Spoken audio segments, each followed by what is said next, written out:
কিন্তু ৰাইজে মনৰ কোনোৱা বা নিমাতি কথা বুলি কয়। এই কথাটো হ'ল এইটোৱে যে মোক এবাৰ ৰাইজক ক'ব যে মোক এবাৰ সুযোগ দিয়ক, মই ৰাইজৰ আস্থা বিশ্বাস মই ৰাখিম আৰু ক'ব খুজিছোঁ যে মনে মনে তেওঁ থাকিলে মৌন হৈ থাকিল, নিমাতি কন্যা হৈ থাকিল।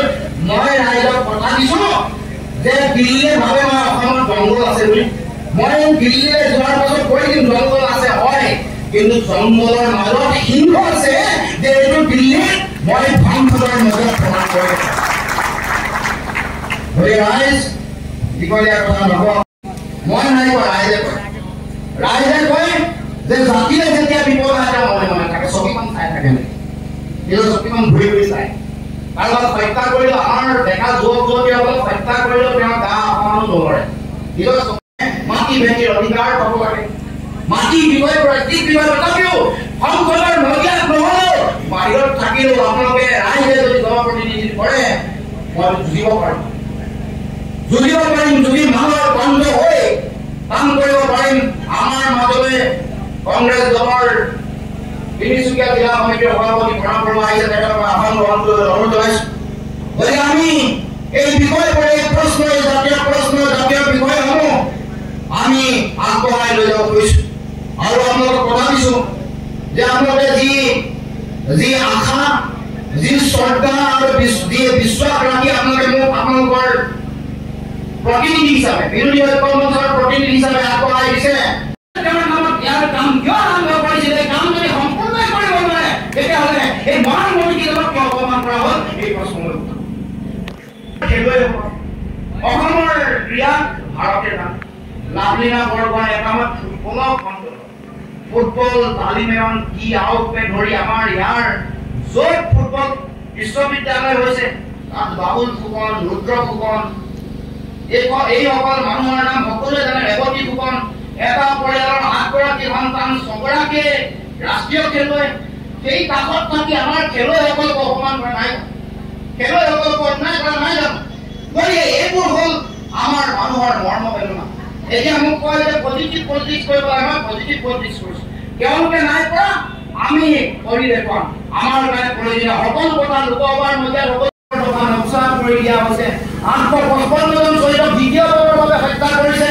অসম চুক্তিৰ 6 নম্বৰ দফা কাৰ্যকৰী কৰিম বুলি কমিটি বনাইছিল, ময়ো সদস্য আছিলো, কমিটিৰ প্ৰতিবেদন হৈ গ'ল, এখন ধোঁৱা চামত তুলি ৰাখিলে আজিলৈকে কাৰ্যকৰী নকৰে। তাৰ দিনত এই কাৰ্যকৰী দিনত গতিকে এইবোৰ কথা আমি আলোচনা কৰিব লাগিব। নাম ভাৰ নাম আছিলে আমাৰ ডিব্ৰুগড়ৰ কি নাম, ডিব্ৰুগড় লোক সমষ্টিত এছিয়াৰ প্ৰথম ঘাট আমাৰ শোধনাগাৰ ডিগবৈ ৰিফাইনেৰী। ব্ৰিটিছে দি থৈ যোৱা এই ৰিফাইনেৰীটো তেওঁলোকে আজিও কেলদুক কৈ আছে 0.5 মেট্ৰিক টন উৎপাদন কৰিব। এনেকৈ জীয়াই থাকিব পাৰে নেকি?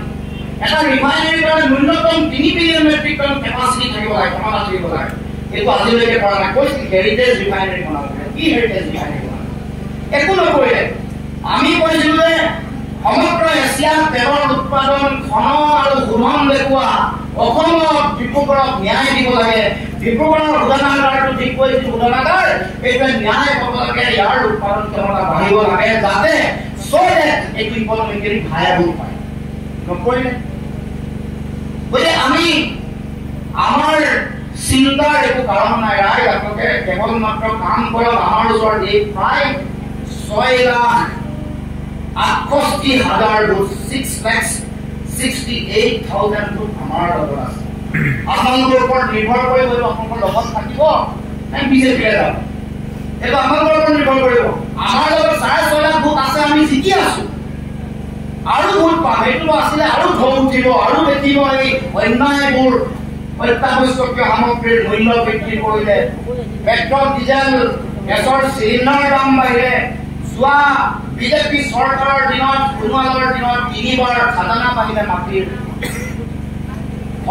ধৰ্মাদানৰ দিনত 2বাৰ বাঢ়িলে, টোটেল 5 গুণ আমাৰ খাজানা বাঢ়িলে। আপোনালোকে সকলোৱে খাজানা দি গমেইটো পায়, মই সকলোকে নাই।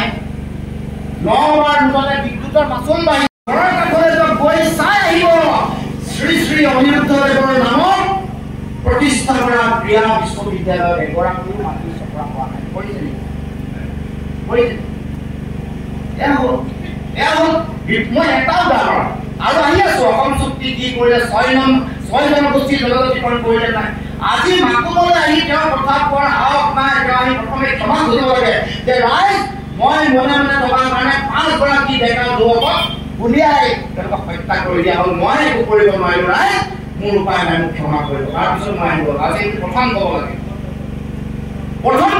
6 জনগোষ্ঠী জনজাতিকৰণ বিচাৰি সকলো দল সংগঠনে আন্দোলন কৰিছিল মৰাণ ছাত্ৰ সন্থাৰ মই আমাৰ বন্ধুসকলক মই লগ পাইছোঁ কৈছো যে 6 জনগোষ্ঠী জনজাতিকৰণ নকৰিলে এইটো আমাৰ মূল দাবী আছিল ডিব্ৰুগড় লোকসভা সমষ্টিৰ এইটোক লৈ এবাৰো আলোচনা নহ'ল আগৰ চৰকাৰবোৰ তাৰে নাথাকক পাইছে কংগ্ৰেছ দলৰ চৰকাৰ বা বেলেগ দলৰ চৰকাৰৰ সময়ত জনজাতিকৰণক লৈ আলোচনাটো হৈছিল ট্ৰাইবেল এফেয়াৰ্ছ মিনিষ্ট্ৰীৰ লগত আলোচনা হৈছিল RCI লগত ৰেজিষ্ট্ৰাৰ জেনেৰেল অফ ইণ্ডিয়াৰ অফিচত গৈ বিভিন্ন আলোচনা হৈছিল ডিব্ৰুগড় বিশ্ববিদ্যালয়ৰ বুৰঞ্জী বিভাগত প্ৰতিবেদন বনাবৰ কাৰণে দায়িত্ব দিছে নিয়োগ বৰুৱা ছাৰে আপোনালোকৰ অঞ্চলৰে স্বৰ্ণলতা বৰুৱা বাইদেউ এই অঞ্চলটোৰ ৰিপৰ্ট বনাইছিল হিষ্টৰিকেল ৰিপৰ্ট বুৰঞ্জী সম্পৰ্কীয় ৰিপৰ্ট বনাইছিল তেওঁলোকে নৃতাত্ত্বিক ৰিপৰ্ট বনাবৰ কাৰণে নিতুল গগৈ ছাৰৰ দায়িত্বটো দিছিল বিভিন্ন সামাজিক বিৰুদ্ধে ৰাইজ ওলাইব বিশ্বাসঘাতকৰ বিৰুদ্ধে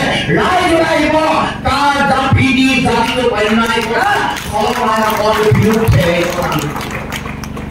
এই সমষ্টি এই মাকুম সমষ্টিত আপোনালোকে যদি কাম কৰে মানুহে কেনেকে ভোট দিব আপুনি চাই থাকক বিজেপিয়ে নিজৰ জেগা বিচাৰি নাপাব মুখৰ লজ্জাত কাপোৰ বিচাৰি নাপাব নিজৰ মুখ ঢাকিবৰ কাৰণে মাকুম সমষ্টি সংগ্ৰামী সমষ্টি বাৰে কৰিলে ইতিহাস আছে ওচৰে পাজৰে বিভিন্ন ধৰণৰ আমাৰ গাঁওসমূহত যি ইতিহাস আছে এই পানীতোলা এই জেৰাই গাঁও এই লেজা এই গোটেই বৰুৱা এই অঞ্চল মোৰ লাইপুলি এই অঞ্চলে মানুহৰ যিটো মই সকলোৱে নাম কোৱা নাই কিন্তু সংগ্ৰামী যি চেতনা আমি দেখি অহা ইতিহাস ভাৰতবৰ্ষৰ এই গোটেই স্বাধীনতাৰ পিছৰ পৰিক্ৰমা অসম আন্দোলন তাৰ পাছৰ সংগ্ৰাম এইবোৰৰ ট্ৰাইবৰ চকুৰ আগত যি জাতীয়তাবাদৰ শক্তি আৰু স্ফুলিংগ শক্তি মানে শক্তি নহয় আগ্নেয়গিৰিৰ যি স্ফুলিংগ আছে ইয়াক যদি জগাই দিব পাৰে মাকুম সমষ্টিত আমাৰ বিৰোধী অতি লাজ লগাকৈ ধাৰাধাৰী হ'ব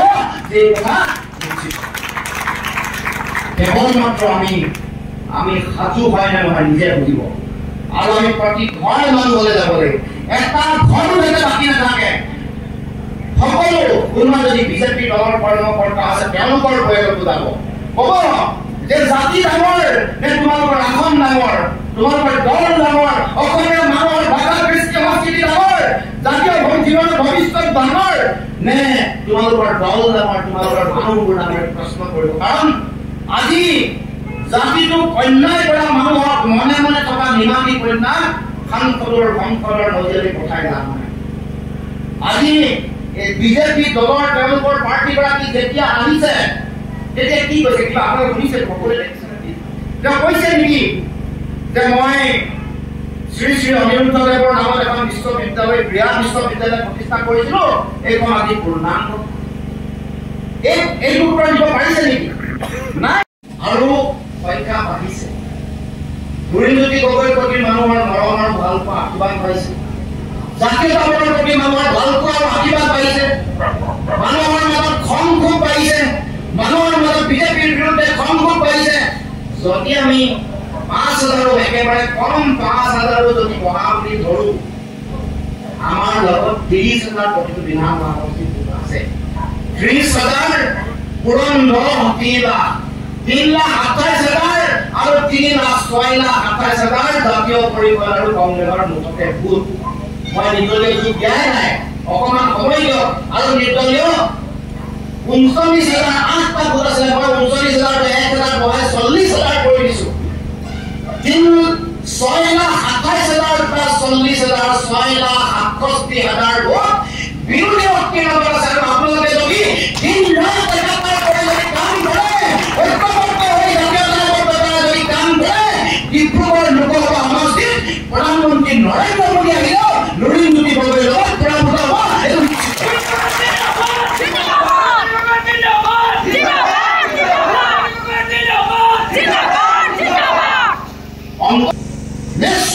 ঘণ্টা জাতিটোৰ কাৰণে জাতীয়তাবাদৰ কাৰণে এইটো আপোনাৰ মূল কৰ্তব্য। আপুনি মই জাতিটোক যি জাতীয় স্বাভিমান দিব লাগে, অসমমন্ত্ৰীক নিজৰ শৰীৰৰ ৰক্ত দি পূজা কৰিব লাগে, সেই পূজা কৰিব নে জাতিটোক বানপানী বিশ্বাসঘাতকতা প্ৰতাৰণা কৰিব, এইটো আপোনাৰ মূল সিদ্ধান্তৰ ওপৰত নিৰ্ভৰ কৰিব।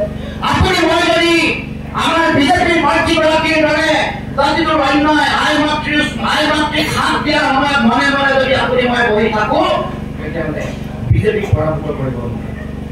আপুনি মই যদি সদায় সচেতন হৈ যদি আমি যুদ্ধত অৱতীৰ্ণ হওঁ, আজিৰ পৰা যদি আমি সাজু হওঁ, আমাক ঘৰ বনাব লাগে, আমাৰ যুদ্ধৰ কাৰণে সাজু হ'ব লাগে, আমাৰ হাতৰ হেণ্ডাল আৰু তৰোৱালত আমি ধাৰ দিব লাগে, আমাৰ যুদ্ধৰ কাৰণে প্ৰয়োজনীয় যি শক্তিৰে যদি আমি আগবাঢ়িব লাগে, আমি যদি সাজু হ'ব লাগে, আজিৰ পৰা আমি যদি ৰণকৌশল তৈয়াৰ কৰো, আমাৰ যদি অস্ত্ৰ বেলেগ অস্ত্ৰ নাই, গণতান্ত্ৰিক ভোট যুদ্ধ, আমাৰ ৰাইজে ইয়াত যুদ্ধৰ মূল সমল আৰু শক্তি। ৰাইজক যদি সদায় সচেতন উজ্জীৱিত কৰিব পাৰো, ৰাইজ সাজু হৈ আছে। আপুনি মই আমাৰ জনগোষ্ঠীক ভৰিলে নোৱাৰি, অসম চুক্তিক নিয়ে কৰিলে কাজ আপি দিয়া হ'ল, শৰীৰৰ ত্যাগত অন্যায় কৰা ব্যক্তিসকলক যদি আপোনালোকে লগ দিয়ে, তেতিয়াহ'লে সময়ে ক্ষমা নকৰিব, ইতিহাসে ক্ষমা নকৰিব, এই কথা মনত ৰাখিব। গতিকে আমি আজি আপোনালোকক আত্মবিশ্বাস দিব আহিছো। আমাৰ বিৰোধী শক্তিৰ ওচৰত 62% ভোট আছে, এই কথা আমি কৈ আহিছো। আজি আপোনালোকক ভাঙি পাতি আৰু ক'ব কৈছো যে আমাৰ ভোট কোনবোৰ, আমি কোনবোৰ বিৰোধী শক্তিৰ লগত, বিৰোধী ৰাজনৈতিক দলবোৰৰ লগত থকা ভোটৰ সংখ্যা কিমান। যোৱা 21 চনৰ নিৰ্বাচনত আমাৰ ডিব্ৰুগড় লোকসভা সমষ্টিত তেতিয়া 9টা সমষ্টি আছিল, এতিয়া চাপা 2 হ'ল। এই 9টা সমষ্টিত ডিব্ৰুগড় লোকসভা সমষ্টিত 2,92,290,88টা ভোট পাইছে। মই হিচাপ কৰি ৰাখো, যোৱা 9টা সমষ্টিত কংগ্ৰেছে পোৱা ভোটৰ সংখ্যা 2,90,88টা ভোট। আমি চাবুৱা ধৰা নাই, চাবুৱাই সমষ্টিত পাইছে যোৱাবাৰ কংগ্ৰেছে 21 চনৰ নিৰ্বাচনত 38,001টা ভোট। 38,000 সকলোৱে লিখিছে, আমাৰ সাংগঠনিক সভাবোৰ দেখি আছে নহয়, দেখি থকাৰ পাছত বহুতে লিখা মেলা ফেচবুকত লিখা মেলা আৰম্ভ কৰিছে। আমাৰ জাতীয় পৰিষদৰ সংগঠন নাই বুলি কোৱাৰ উত্তৰ নামালৈকে পালে, ইয়াৰ উত্তৰ 3খনত পাইছে, ইয়াৰ উত্তৰ মাৰ্ঘেৰিটাত পাইছে, ইয়াৰ উত্তৰ তিনিচুকীয়াত পাইছে, ইয়াৰ উত্তৰ মাগুমাত পাইছে, ইয়াৰ উত্তৰ ডিগবৈত পাব, সকলোতে লাহে লাহে পাব। গতিকে ৰাইজ, আমি সকলোৱে তেওঁলোকৰ যিটো অপপ্ৰচাৰ, আমাক যিটো ভয় ভীতি খুৱাব বিচাৰিছে, আমাৰ ওপৰত যিটো এটা সাইকোলজিকেল এটা মানুহৰ মাজত এটা ভয় খোৱাৰ যিটো পৰিৱেশ সৃষ্টি কৰিব খুজিছে, তাৰ বিৰুদ্ধে আমি সকলোৱে আত্মবিশ্বাসেৰে আগবাঢ়িব লাগিব। এই যুঁজখন, নিৰ্বাচনী যুঁজখন কেৱল মাত্ৰ বিজেপি দলৰ প্ৰাৰ্থীগৰাকীৰ লগত মোৰ লুৰিণজ্যোতি গগৈৰ যুঁজ নহয়, এই যুঁজখন বিজেপি দলৰ প্ৰাৰ্থীগৰাকীৰ লগত আমাৰ অসমৰ সংগ্ৰামী জনগণৰ যুঁজ, মাকুমৰ ৰাইজৰ যুঁজ, বাৰেকুৰি ৰাইজৰ যুঁজ, মাকুমৰ বিভিন্ন প্ৰান্তৰ মানুহৰ যুঁজ।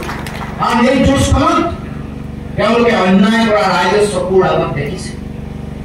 গতিকে আজি এই যুঁজখন অন্যায়ৰ বিৰুদ্ধে ন্যায় প্ৰতিষ্ঠাৰ যুঁজ। কেনেকৈ জাতিটোক তিলকৈ অন্যায় কৰা হৈছে, কেনেকৈ অসমৰ সমাজ জীৱনত কাল জাপি দিয়া হৈছে, কাল জাপি দি আমাৰ ভাষা কৃষ্টি সংস্কৃতি নিয়েজ কৰিব খুজিছে, কেনেকৈ বিদেশী জাপি দি আমাৰ মাটি ভেটি কাঢ়ি লৈ যাব খুজিছে, কেনেকৈ বিদেশী জাপি দি আমাৰ ল'ৰা ছোৱালীৰ চাকৰি কেইটা কাঢ়ি বিদেশীক দিব খুজিছে, এই কথা ৰাইজে দেখিছে, ৰাইজে বুজি পাইছে। গতিকে এতিয়া ৰাইজে কাক ভোট দিব এই কথা কৈছো যে 5গৰাকী আমাৰ সফল অসমীয়া যুৱকক দলিয়াই হত্যা কৰাৰ সময়ত অসমৰ দায়িত্বত মনে মনে থকা, নিজৰ ক্ষমতাৰ চকীখন সাৱটি থকা মানুহগৰাকীক যদি অসমৰ ডিব্ৰুগড়ৰ ৰাইজে যদি ভোট দিয়ে, তেতিয়া মোক সকলোৱে বুজাব লাগিব, ক'ব লাগিব।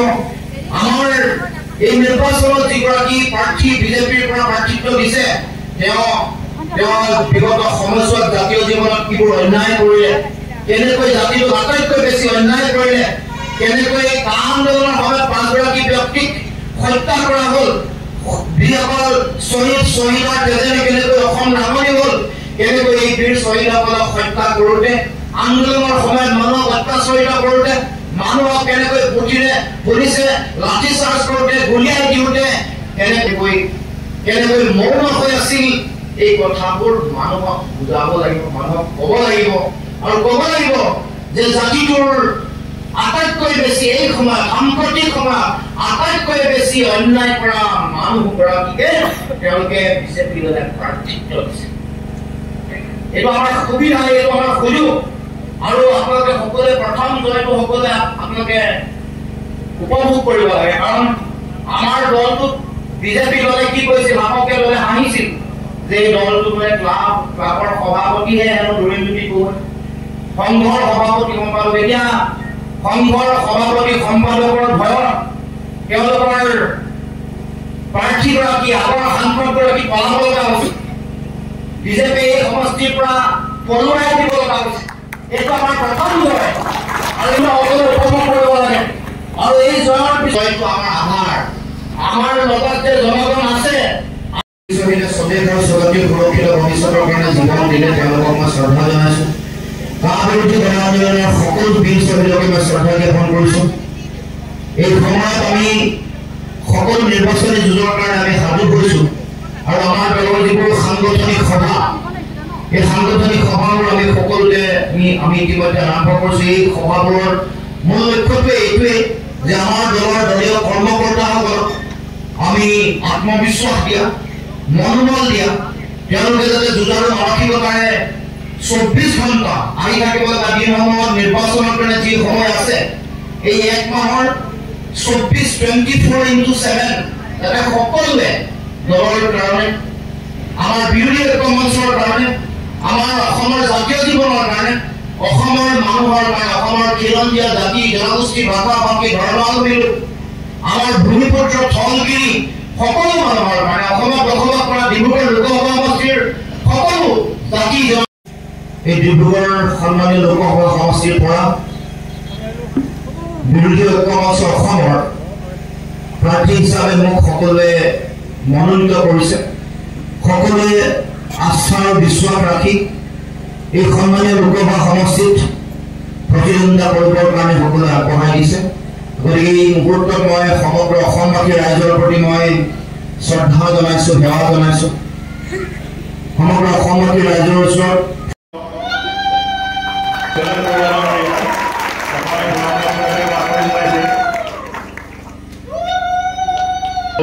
খেতি সৰুৱে দাবীৰে আমি সমাপন জনাইছোঁ তেখেতক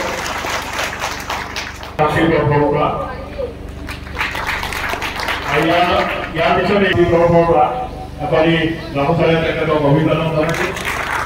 গতিকে সকলোকে মই ধন্যবাদ জ্ঞাপন কৰিছোঁ। ইয়াৰ পিছতে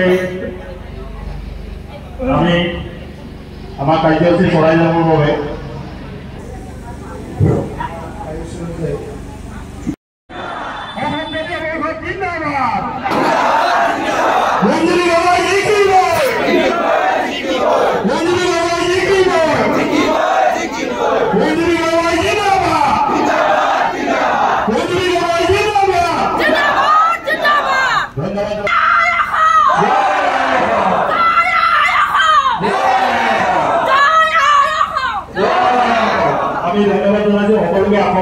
এগৰাকী সুবক্তাই নহয়, তেখেত এগৰাকী ভাল স্কলাৰ।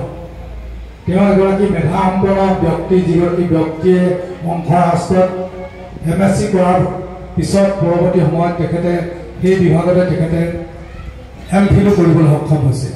গতিকে তেনে এগৰাকী ব্যক্তি আৰু বৰ্তমান তেখেতে অসমৰ সমগ্ৰ সমস্যাৰাজিৰ ওপৰত আটাইতকৈ চিঞৰি এখন চৰকাৰৰ এনেকুৱা ধৰণৰ আঁচনি লোৱাৰ প্ৰয়োজনীয়তা আছে আৰু দায়িত্বও আছে।